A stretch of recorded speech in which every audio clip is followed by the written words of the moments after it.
আমি আর বেঁচে থাকতে চাই না। ইয়া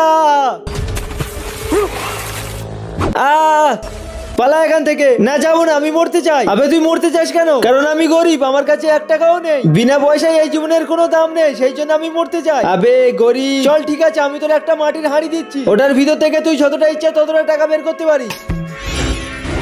ধন্যবাদ জলপরা। আরে একটু দাঁড়া, ওই হাঁড়ির টাকা ভালো কাজে ব্যবহার করবি, আর যদি খারাপ কাজে ব্যবহার করিস তাহলে ওই হাঁড়ি গায়েব হয়ে যাবে, আর তার সাথে সব টাকাও। ঠিক আছে, এবার আমার সব কষ্ট দূর হয়ে যাবে। সকাল থেকে কিছু খাইনি ভাই, কিছু দিয়ে যাও। আরে বেচারাটা কত গরিব, আমি ওকে কিছু সাহায্য করি। জাদুই হাঁড়ি, আমাকে 1 লাখ টাকা দাও। এলে ভিখারি, 1 লাখ টাকা, এবার সারা জীবন বসে খাবি। থ্যাংক ইউ ভাইয়া। আরে এতটা টাকা? হারামজাদে, আমি তোকে মেরেই ফেলবো।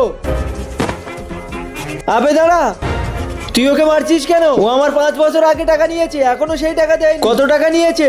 20,000। ওকে ছেড়ে দে, তোর টাকা আমি দিয়ে দিচ্ছি। হে জাদুই হাঁড়ি, আমাকে 20,000 টাকা দাও।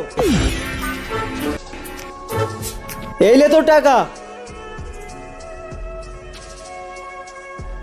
ধন্যবাদ ভাই। আরে কোনো ব্যাপার না, এবার আমার জন্য কিছু টাকা নিয়ে নে। হে জাদুই হাঁড়ি, আমাকে 20 লাখ টাকা দাও। আরে আমার হাঁড়ি কোথায় গিয়েছে? আমি তো কোনো খারাপ কাজে ব্যবহার করিনি। আরে জলপরা, জলপরা বাইরে আয়। কি হয়েছে?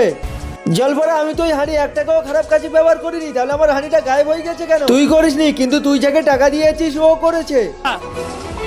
ওই দেখ।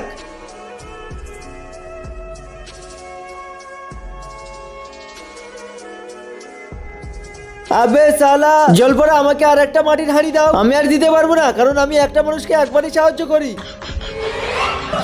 দাঁড়া, ওই ভিখারিটাকে দেখাচ্ছি।